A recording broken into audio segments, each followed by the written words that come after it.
did you have any conversation? I did not. Conversation. I did not. So you have not spoken, if I understand you correctly, prior to coming into court today, you've not spoken with the prosecutors, No. right? I've not spoken to the prosecutors. I've not spoken to defense. Have you spoken to Mr. Wade? No. So, as far as just getting into the courtroom today, there's been no contact or conversation in it with any of the parties we just went over, right? There has not been any contact with defense or the state at all.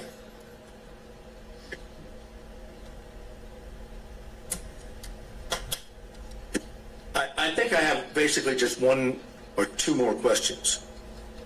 Why would you see the need to speculate when you were texting with Miss Marchant? I think we did cover that one, Mr. Sadow. I think that exact question was already put to him. What would be the next one? I'm trying to look. Let's go to 27. Defense Exhibit 27. Do you have that now, sir? I do, sir. All right. Would you look at it and tell me whether or not the Defense Exhibit 27 appears to be accurate? Because I want to seek to introduce it into evidence. It consists of an email to you from Ms. Marchant and a text response from you, correct? But the text response was not in response. So yes, it does consist of the email and a text response. I'm not saying that the text response applies to the entire email that was sent. All I've asked you right now is, Yes. is the email and the text, are those accurate in the interaction that makes up Defense Exhibit 27? As it applies to the stapling of the email and the stapling of a text message chain, yes, that is Defendant's Exhibit 27. This is, it's accurate. Okay, I would move Defense Exhibit 27 in. I believe it was treated the same way as 26 last time. Same objections, Mr. Abadi? Yes, Judge. All right, overruled. Any other objections from defense counsel? Seeing none, Defense Exhibit 27 is admitted. All right. Anything else? Your Honor, I don't know. Yeah, I don't know whether you'll find it's objectionable or not. I'll ask it, obviously. All right. Mr. Bradley, you realize that if you were to testify under oath, that you knew from Mr. Wade that the relationship between him and Miss Willis existed before the contract in November 1st of 2021, that if you testified that you knew that from Mr. Wade, that would show that both Miss Willis and Mr. Wade had lied under oath. You know that, don't you? I'm going to object. I think that's going to call for an opinion on the credibility of another testifying witness, so I don't think that would be an appropriate question. Then that's all I have, Your Honor. Thank you, Mr. Sadow. Mr. Stockton. Just briefly, Judge. We'll see. Mr. Bradley, do I understand from your prior testimony that Ms. Merchant sent you a motion to review prior to her filing it? Objection. Calls for cumulative answers. Right, I'm going to give him just a little bit. All right, Mr. Stockton. Maybe this is going somewhere else. Did Mrs. Merchant send you a motion prior to January 8th of 2024 for you to review? That is correct. And did you in fact review that motion? That is correct. And did you indicate to Ms. Merchant that the contents of that motion seemed okay to you? Well, so you're referring to Exhibit 27, which, as I stated a few minutes ago, one is an email, one is a text chain. So in the text chain, when I never responded to the email, I never responded looks good or anything to the email that was sent to me. However, in the text chain, what you all are trying to merge together is the fact that I was asked about the contract, and that contract was $74,000, and me being added back to that. So when I said, and I think before that in that text, it referred to me being added back, and at that time I said yes, looks good. And you're aware and you recall that when Ms. Merchant presented you with that motion, she asked you not to disclose it to anyone until she filed it. Is that correct? We are covering, I think, the last 5 or 6 questions. We've covered ground. Let's get to that ultimate point. I'm trying to get there, Judge, I promise you. Okay. Repeat the question, I'm sorry. She asked you not to disclose that motion to anybody until she filed it, correct? I think so. I think that was in the text message, yes. And you knew, in fact, it was her intention to file that motion, correct? The actual motion that she, that was sent, Yes. I knew that she was going to file a motion, yes. I do not think that that was the final draft, or it could have been that she was working on it, but yes, I knew that she was going to file some motion, yes. And you knew that she presented that motion to you for your review so that she could make sure it was accurate, correct? Your Honor, I'm going to object. All this is asked and answered in cumulative. All right, noted. I think Mr. Stockton's getting to the next point, so why don't we just ask that one? Is that correct? Did you? Why don't we combine that with the next question, so we're not having to lay bit by bit every single time? Mr. Bradley, you knew that Mrs. Merchant was relying on your review to ensure the accuracy of that motion prior to filing it, correct? Speculation as to what he knew that Miss Merchant knew. No, I'd overrule that. Mr. Bradley? No, so once again, I was excluded from the footnote of that motion, and my review of it, and I said, hey, you need to add me back to the footnote because I did have a contract and I did receive $74,000.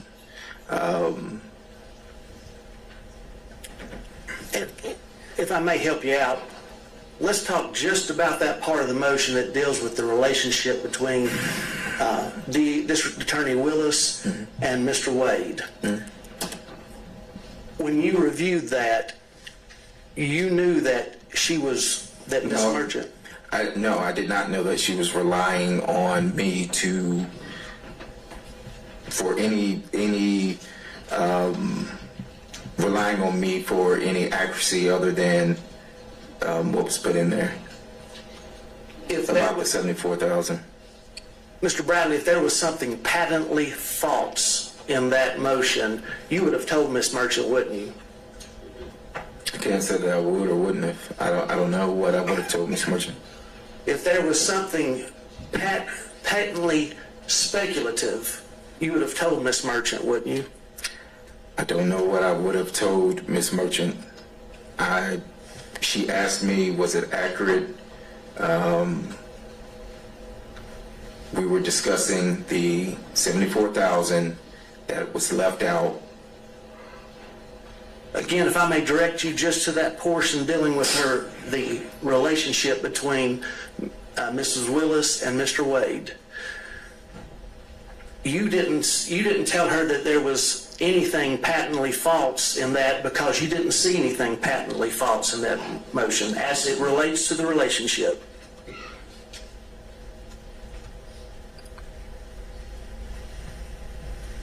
Repeat your question, I'm so sorry. You did not inform Mrs. Merchant that there was anything patently false in that motion that you were presented with as it concerns the relationship because you did not see anything that was patently false, correct? Objection, asked and answered cumulative. All right, next question, Mr. Stockton.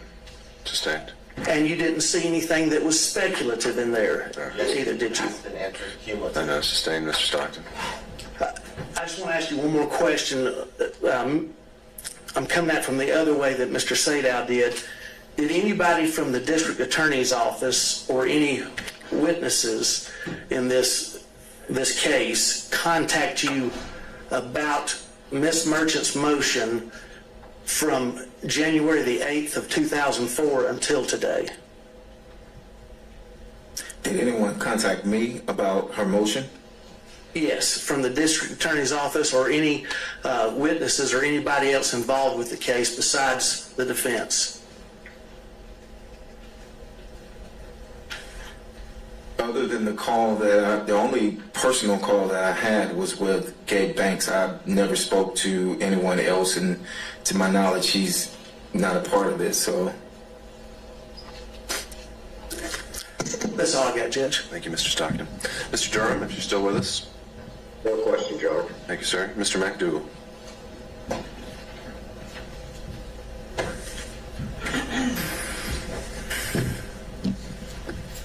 Good afternoon, Mr. Bradley.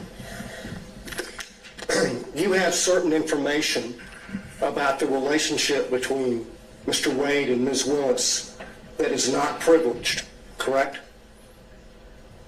Well, that was my determination, so I think he disagrees with it. So what we're going to say his opinion's a little irrelevant on that point. Do you understand that the court has ruled that certain information that you have about the relationship between Ms. Willis and Mr. Wade is not privileged? The court's ruling, as I understood it, and as my lawyers and I understood it, of the privilege not existing was based off of a conversation that was had in my office, in the back of my office, which was confidential, with Mr. Wade and I. That's what was asked of me on yesterday, and that's what the ruling, to my knowledge, unless I'm being corrected here now and saying that it's more, it was that particular piece that the judge said did not have privilege. And have you testified already today to the sum total of your knowledge of the relationship that is outside the scope of the privilege according to the court's ruling? Can you answer that again? I'm sorry, I didn't understand it. Referring to what you understand to be the information that is not privileged, have you testified to the sum total of that information? I think I have, yes. I think I've testified to that, yes. All right, sir. That's my questions. Thank you, Mr. McDougall. Mr. Rice.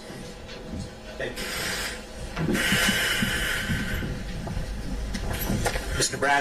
Bradley, at least as of February 15th, when you first testified, you stated that you still considered yourself I think I said that, yes. I think I did, yes. and you've been friends with Mr. Wade for over 10 years, correct? That would have been fairly accurate, yes. And you recall communicating with Ms. Merchant about this case and about Mr. Wade and Ms. Willis's relationship, correct? I'm going to object as to past and answered and cumulative by all three of the previous. Sure. We don't have to lay that foundation. Why don't we combine it with the next question where you've got a new point to make? Okay. Mr. Bradley, when you communicated with Ms. Merchant, did you tell her any lies about Mr. Wade and Ms. Willis's relationship?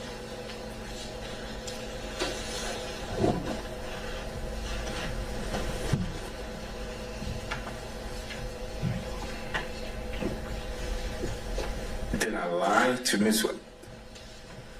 That's a simple question, Mr. Bradley. You're a lawyer. Did you lie to Ms. Merchant when you told her facts about Mr. Wade and Ms. Willis's relationship?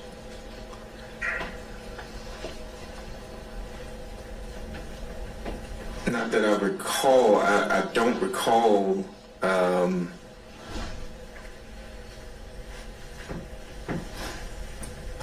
I mentioned earlier that I speculated on some things. I've testified to what I did know, so I can't recall whether or not no. Mr. Bradley, speculation is kind of a weaselly lawyer word. Let's speak truth here. You're under oath. Argumentative at this point, Your Honor. Might have relevant questions. Mr. Bradley. Find the question, Mr. Rice. Mr. Bradley, when you were communicating different details of the relationship between Miss Willis and Mr. Wade to Mrs. Merchant, did you lie to her about any of those details? Objection asked and answered twice. I don't think he's answered you yet. I don't recall ever whether any of it was a lie or not Well, this time. So at the time you were communicating with Miss Merchant, you were still friends with Mr. Wade, correct?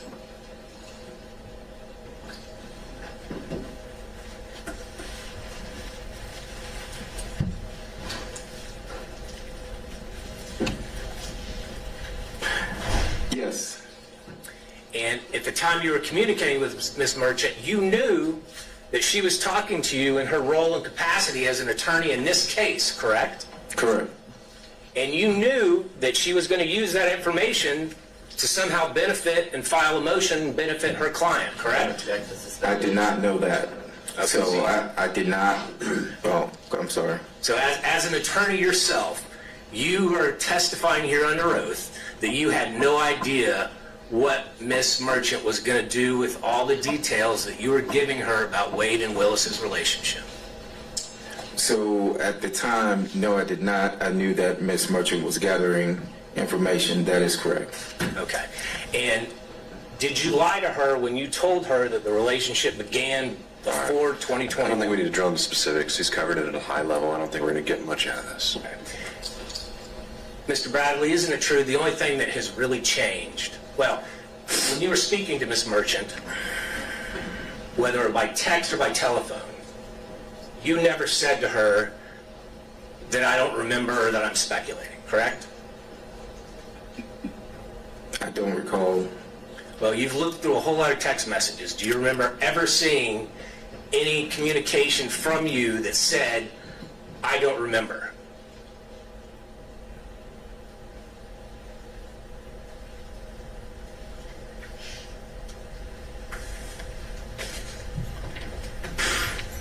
Yeah, through the messages that I don't have all the messages in front of me, but no, I don't recall if I ever said I don't remember. Do you recall seeing any text messages where you replied to her or gave her details where you said, I am speculating about this detail? No, I never used the word speculating. No. And the only thing that's changed between then and now is that phone call from Nathan Wade's friend, Gabe Banks, correct? No, well, Gabe was my friend, and I actually stated that the first day that I was here was that I've known Gabe for a few years, and that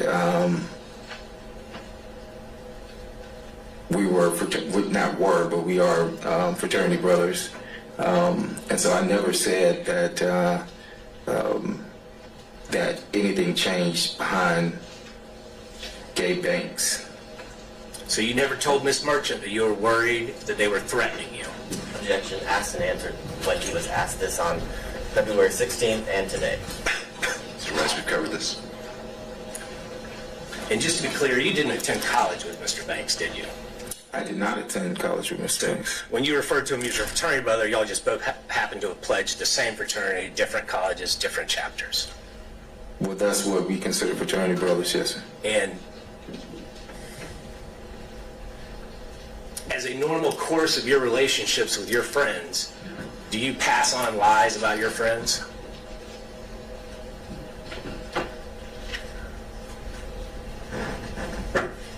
Have I passed on a lie about a friend? Is that what you're asking? Is that something you normally do, Mr. Bradley? Do you tell lies about your friends? Have I told lies about friends? I could have, I don't know. Do you tell lies about your friends about a case of national importance? Objection as to All right, overruled. I could have, I don't know. Mr. Bradley, I notice you're not looking at me. I'm looking at you on the screen only because I was accused of, and I did the same thing to Mr. Sadow when he was on the What's the next screen. question, Mr. Rice? No further questions, Judge. I think it's clear. Thank you, sir. Mr. Gillen.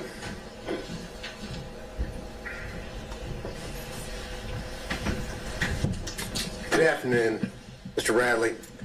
A few questions.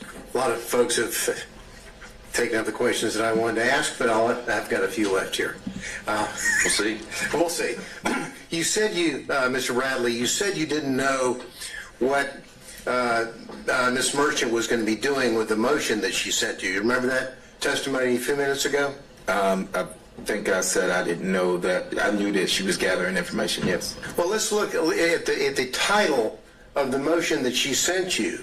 Do you remember reading? That was sent on the 6th. Excuse me, do you remember reading the defendant Michael Roman's motion to dismiss grand jury indictment as fatally defective and motion to disqualify the district attorney, her office, and the special prosecutor from further prosecuting this matter?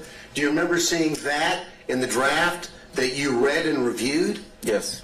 So when you tell this court that you didn't know what she was up or what she was going to do, she kind of gave you a hint, didn't she, in the title of the motion that she sent for you to read? Didn't she? Yes or no? I read the title of what the motion was. There wasn't anything in the title that threw you off. Pretty straightforward speaking title, isn't it? Correct. So you knew that what she wanted was information from you so that she could then file a motion to dismiss the grand jury indictment, to motion to disqualify the district attorney and her office and the special prosecutor from further prosecuting the matter, right? I'm going to object to speculation. You knew that, didn't you? Overruled. Yes or no? When she sent that motion, yes. Okay. And you knew that the special prosecutor that to whom she was referring in that motion was Mr. Wade, correct? You knew that. Yes. Because you read the motion. You said you reviewed it, correct? Yes. And we're not going to go over all of the, number one, because we don't have time, and number two, the court wouldn't let me. But there are a few things that I do want to ask you about in that response, in that aspect. Now, in that motion that you said you reviewed, on page 6 of that motion, well, on page 5, it starts off with, how do we know this? And there's a question mark. Okay, All right. you're saying. Yeah, Mr. Gillen, I can appreciate what you're doing. I think that's something you can do in argument. He's said as a whole that he got the motion, and he's had his response as to his opinion of how he handled it. I don't see, again, this really being necessary to go through it line by line of what... Well, a little indulgence, Your Honor. I'm not going to go, this isn't going to be a 40-minute death march through the motion.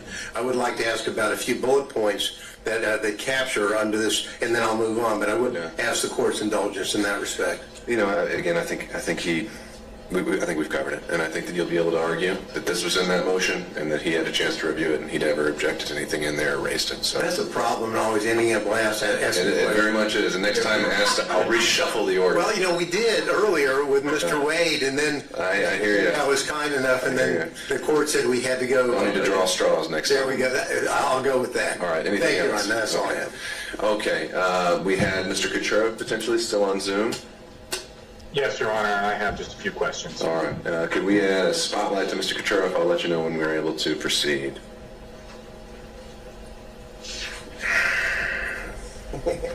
Judge, before he starts, can I take a 5-minute restroom in 2 hours? Yeah, we've been going 2 hours, so let's come back at 4 o'clock. I'll also note for the record that we received a notification from Mr. Cromwell on behalf of Ms. Latham, and he said he was waiving her presence. And I don't know if he later decided to join us by Zoom, but I don't think he was electing to log in. So after Mr. Kucherov, just in terms of timing, Mr. Abadi, do you have any expectation of how long your, if any, questioning would last?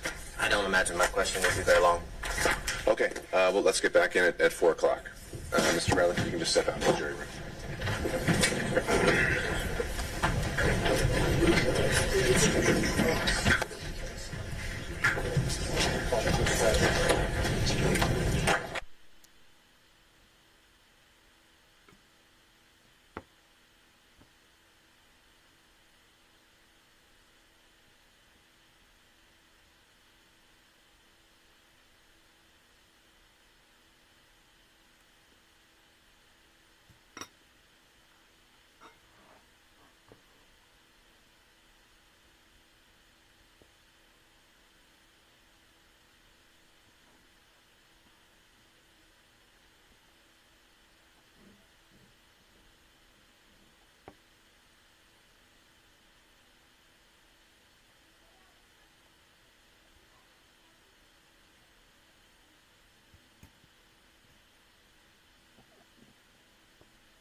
you still with us?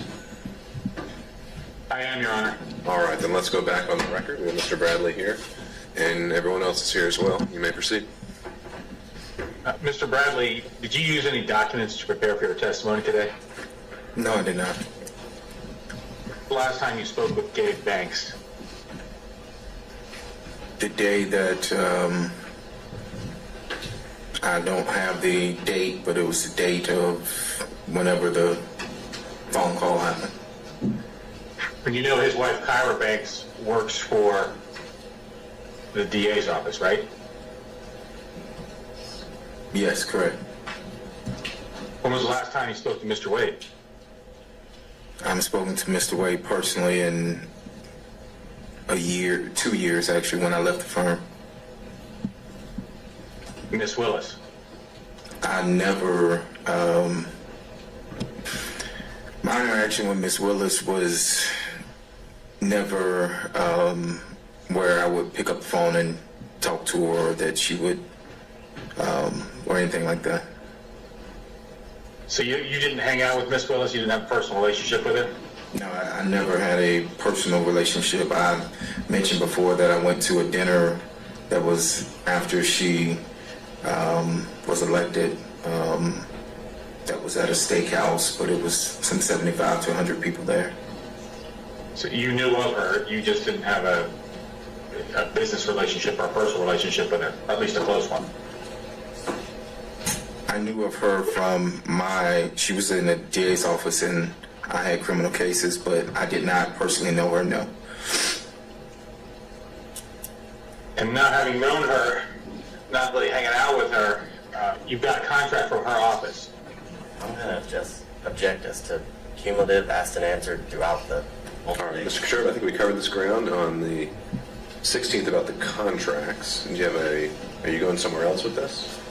I am, Judge. If you give me a little latitude, I'll tie it right. Okay, you may proceed. You got a contract from the office, not knowing or having a good relationship, or a good working business relationship with Miss Willis. That's correct. That's because Nathan Wade steered that contract to you.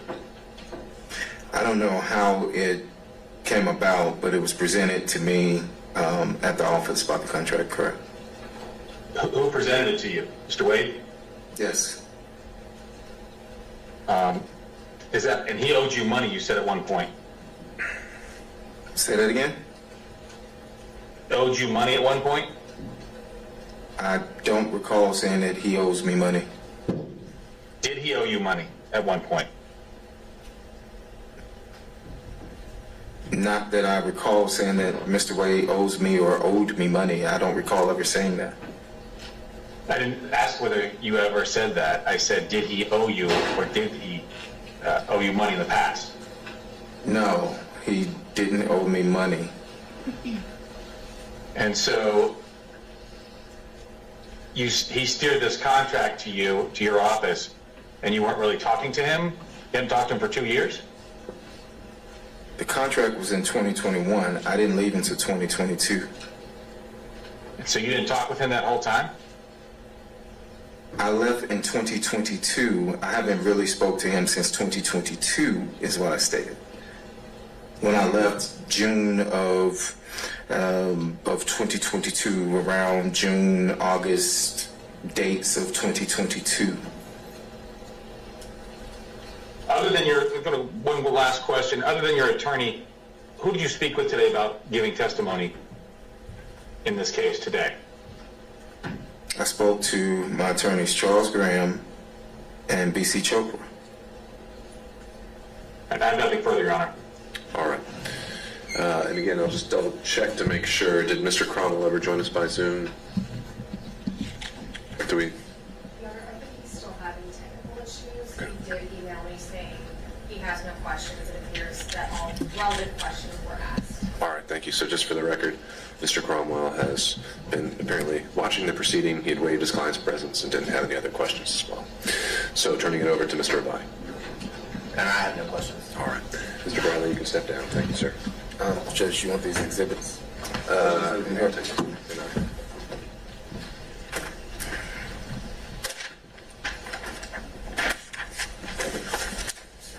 Member, excuse you.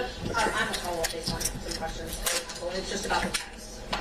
And what, just by way of proffer, what about the text? Just to admit, so when other people asked about the text, some of them weren't in the record today, so I organized them.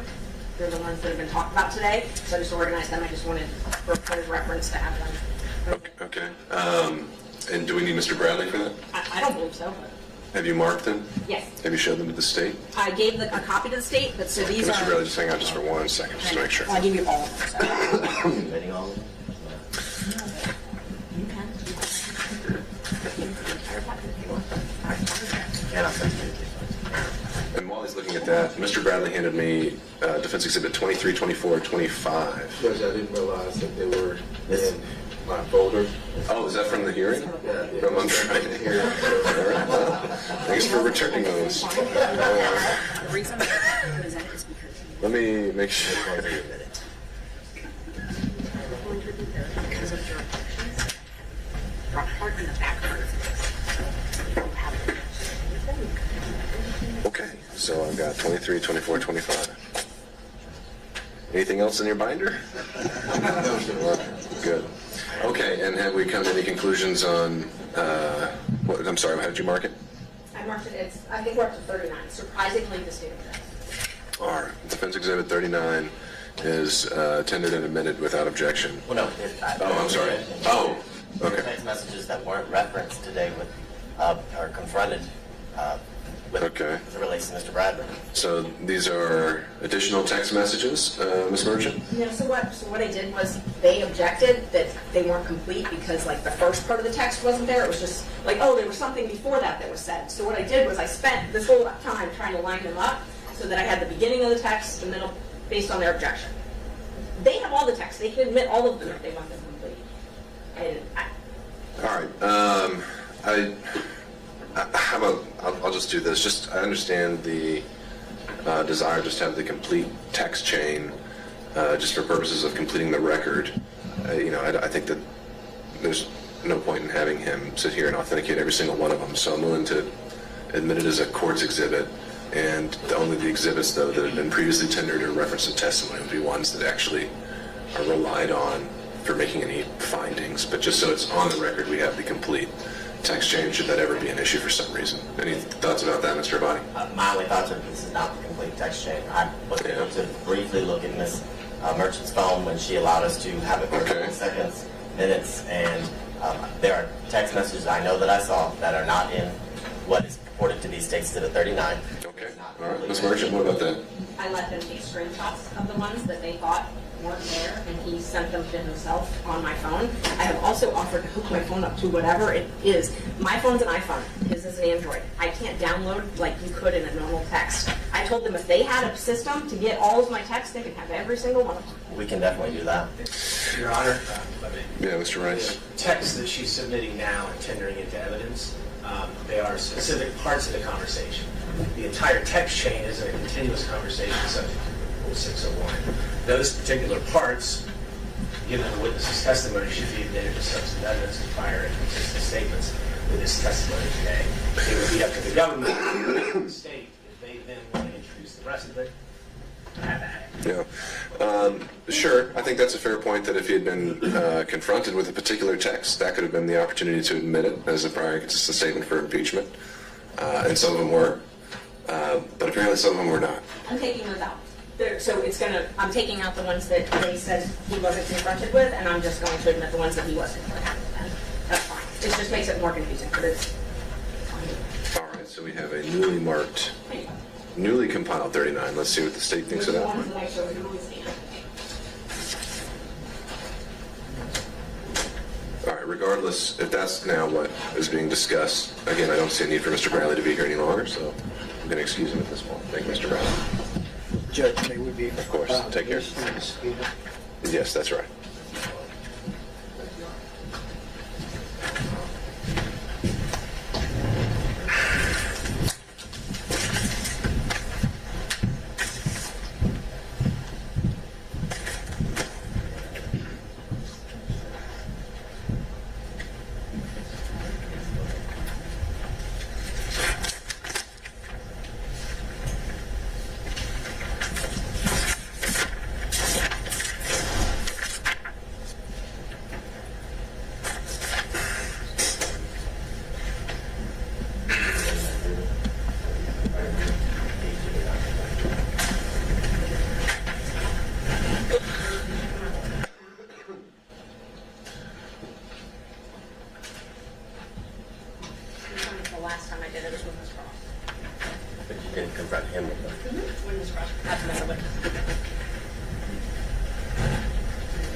we with Defense Exhibit 39?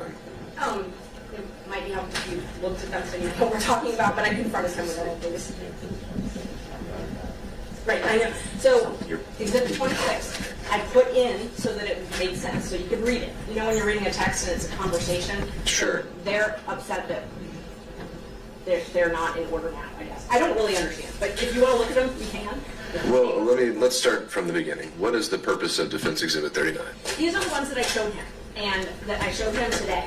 So there were a lot of follow-up questions on it, and so I realized, okay, well, they should just be in the record, because other people are referring to my texts, and they might as well just be in the record. And he authenticated all of them. All right. So, And Mr. Rice? And not just in the record, Judge, they should be admitted as substantive evidence because they come in as prior and consistent statements from this witness.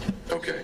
All right. So to that end, Mr. Abadi, is there a particular text message in there you think was not authenticated? I understand you're saying, well, maybe one of them's already been admitted, so, but otherwise, just having a omnibus, here are all the relevant text messages exhibit. Is there an authentication objection? Is there any other kind of objection like that?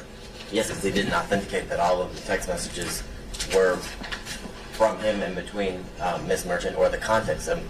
So I think that's the problem. When you don't, for example, if the state was to provide, I guess, just a specific text chain from a cell phone extraction, there would be an objection because the state would be making the determination as to what is relevant. Really, all the information should be turned over, and it's for the parties to object and Your Honor to determine which parts of the conversation are relevant or not. I don't have all of the conversation. The conversation starts in September, and then, so there's a few text messages from September, and then we jump to January. Ms. Merchant has determined that that jump in between is not relevant. That's not appropriate. It's for Your Honor to determine what's relevant and not, and I can't make an objection as to what I don't know. I can tell you what I've read. It seems as if there are definitely parts that are missing that would make certain parts of the text message she's attempting to admit that she didn't confront the witness with would be my objection. But only the relevance can only be determined if we have the full chain. So she's determined which ones are relevant. That's your job. Sure. So, didn't she just try to do the full chain as an exhibit just a moment ago? No, we don't have the full chain. The full chain is text messages that begin in September and continue down. That's not contained in that entire package. They're on her phone. Okay. She'd like us to do it in a fraction of just that chain. All We'll right. have to do Ms. that with Merchant. the technology. And then Mr. Gilman. yeah, not a problem. And I offered that when we were here before, and I was told they didn't have that technology. But let me just go through them one by one. It might be easier. I was trying to just do it quickly all Can you together. just hand them to me? So the first, Just hand them to me. I can read them. so And those, Mr. and I marked them all separately. While I'm reading Those are the them, ones- Mr. Gillen, what did you have to add? Brief point, Your Honor. Apparently, this merchant has allowed the state to take screenshots of what they now contend would be the larger perspective on, and I disagree with them about the rule of completeness, but it's their job when something is admitted that if they have an objection because the context is not appropriate, they then move. The state should move the rule of completeness, the admissibility of the other emails chain that they had. So the real issue here is their failure to comply with the rule of completeness once they had the material from the last hearing that they took screenshots of. Well, isn't that what he's doing now? Because now they're being tendered? I don't think that he is. I mean, it seemed to me that what was happening here is this merchant has tried several different ways to get it in. She wanted everything in, and they objected to that. And she wanted the segments in that had been, the witness had been asked about, and that's what she's trying to do. My point is that if they're at the time of frankly, of moving under the rule of completeness is at the time of the tendering. If they want to tender something to show that it should be included to be complete, that's on them, Sure. not on this merchant. All right, Mr. Abadi, last point here. So I had a very limited time with Miss Merchant's cell phone. I only had time to literally find one part of the text message to then send to myself before Miss Merchant demanded her phone back. So I did not have the opportunity to screenshot every missing part of the conversation to then do as Mr. Gillum is saying that should be done, but it can't be done if I don't have the information. So you don't have the complete packet, and there are many of the text screenshots that you have printed out that were not used to confront Mr. Bradley or refresh his recollection. So they're inadmissible evidence. If anyone missed the opportunity, it was the defense counsel Sure. to confront him. All right, I don't think we need to go back and forth any further. Ms. Merchant, you've offered, you said, to print out a complete chain of every text exchange with Mr. Bradley since you began corresponding with him.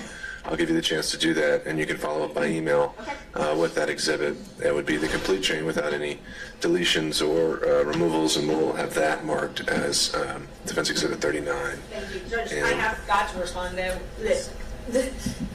In court There you go. Friday at 1:57, when Mr. Abadi texted himself the screenshots, I literally wrote him, do you want any other screenshots? I have nothing to hide. You can download my phone if you want.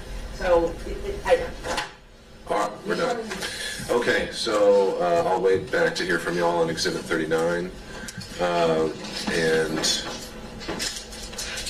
is there anything else to take up before we discuss Friday? Just kind of throwing it open to the floor. Seeing none, I believe I asked and put it out there among defense counsel to be considering how they would like to organize their arguments on Friday. Has there been any decisions reached on that? meeting tomorrow to determine that. Okay. And I can email the court when we're done with that. But we are going to make it as efficient as possible and break it up. Break it up in terms of like subject matter or something like that? If there's time limits, Yeah. focus on the defense at large. Yeah, that's the idea. Okay, yeah. Tell us what that'll be, and then Well, I'll start with, what is it that you're asking for? We'll start there. Just kind of curious. that's interesting. Well, I don't think we can answer that right now. Number one, the court said, look, if you divide it up, then we can go with that. Or if you can't divide it up, then I'll give each defense counsel a specific period of time. Tomorrow, we'll find out when we meet whether or not we can divide it up in a way that serves the interest of our respective clients. Hopefully we can. We can communicate with the court. Okay, I'll just wait to hear from you. To the point of, I think the state recently filed their own motion to, I think it formally said to reopen the evidence as to another witness. I only got to read it very briefly. Or I don't know if that was just saying, in the alternative, we'd like to reopen the evidence. I don't know, maybe someone can clarify that. But my thought there and what I think we ought to do Friday and what I would like to do on the issue of the cell phone analysis and this other affidavit filed by the state today is that both parties, any party rather, can make whatever arguments they want based on a proffer. Any counter arguments they want to make based on a proffer. They would not be admitted into evidence at this point. And at this point, I need to start hearing the arguments in the law and what we've heard so far. And if I think I'm able to reach a ruling based on that, I will. However, if I think that the proffer is going to make a material determinative point, we can reopen the evidence at that point. But just the bottom line is on Friday, the intention is that we're still sticking with argument. But the parties are free to address some of these issues that have been brought up post-hearing if they'd like to. You have any- Your Honor, excuse me. Uh-oh. Sorry. Let me start with Mr. Sagan.